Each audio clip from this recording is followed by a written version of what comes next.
as I am sure everyone has heard by now, but let's take a look at this potential major winter storm poised to affect millions all the way from Texas to the East Coast late this week through the weekend. But before we jump into the models, I want to show you the snowfall potential map and the icing potential map that I created this morning. Mind you, I was up by 5:30 a.m. to have this ready for today's video. So let's take a look at the snowfall potential map first. All right, here's the snowfall potential map, and this region in dark blue is the region where I believe that the best chance for a substantial snowfall is to occur between Friday and Monday. And that's all the way from the Texas Panhandle all the way to the East Coast into portions of the Mid-Atlantic and New England region. This portion that's circled in light blue is the region that is possible because there's going to be some shifting between the models between now and then. So I do believe that you might be able to get some snow further north, especially if this low takes a further north track, but it could also take more of a southerly track. And I want to show you what the icing potential looks like real quick. And here is the icing potential. This is, again, valid Friday through Monday. And this region circled in bright pink is the region where I believe that the greatest potential for an icing threat does occur. And this place needs to be watched because someone is going to get significant icing out of this storm, I do believe.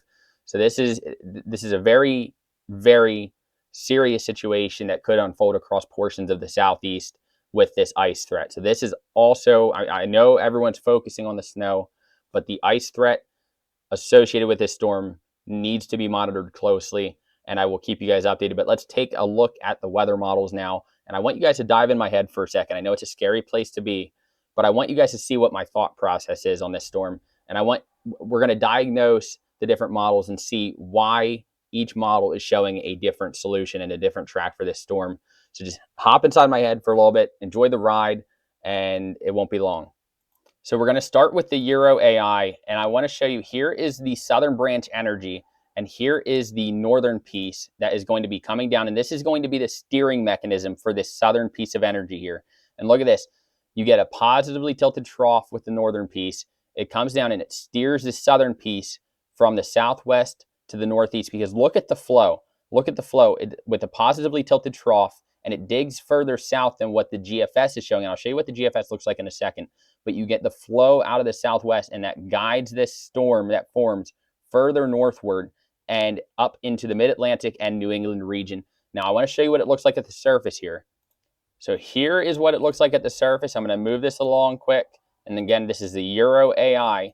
And I want you to see just how far north the precipitation field gets. And look how far south the 540 line is. I mean, there's going to be some significant snow somewhere in between Virginia and Pennsylvania and up into portions of the New England region with this storm. But look how far north the Euro AI takes this storm. And I want to show you the reason I'm emphasizing how far north the Euro AI takes it is because I want to show you what the GFS is showing, because the GFS is quite different. So here is the GFS, and this is in the upper levels. This is the 500 millibar and vorticity map. And here is that southern energy, just like it showed on the Euro AI. And here is that northern piece. But look at this. Look how the northern piece is oriented. I mean, it's oriented. It's a positively tilted trough, but it's even more tilted towards the west. And then you get the flow, which is out of the west, heading towards the east. And that's going to keep this storm more suppressed to the south as compared to the Euro AI and also what the Euro is showing. And I want to show you what it looks like at the surface, what I mean by being more suppressed to the south here. So let me pull up the surface map. I'm going to back this up quick so that you guys can see what I'm talking about. And take a look at how much further south this storm is. It doesn't look like much of a difference, but it's a difference. Let's take a look. This is the GFS, and this is the Euro AI. Look how far north the Euro AI takes the precipitation into the New England region as compared to the GFS. Here it is. Look at that. And again, the reason that this is more suppressed with the GFS is because of the orientation of the trough and where the deep layer flow is out of.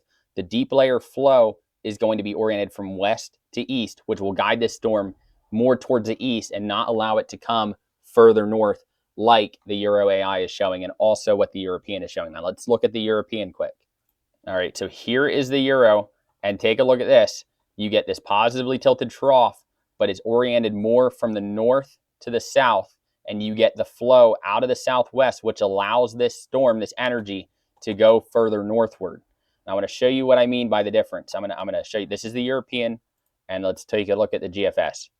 Look at that. Look at where the flow is out of, west to east, and then European out of the southwest, which will guide this energy further north and allow the snow shield to come further north into the mid-Atlantic, into New England, bringing the higher snow totals further north. I do tend to believe the Euro and the Euro AI more than the GFS, but a lot can still change between now and then. So that's why I showed you the snowfall potential map, where I believe that the highest likelihood for a substantial snowfall occurs. And I do take it further north than what the GFS is showing, because I think that the GFS is a little too far south with this storm system, but we'll have to wait and see. If anything changes, I'll keep you guys updated. Thank you guys for watching. Hope you guys enjoyed.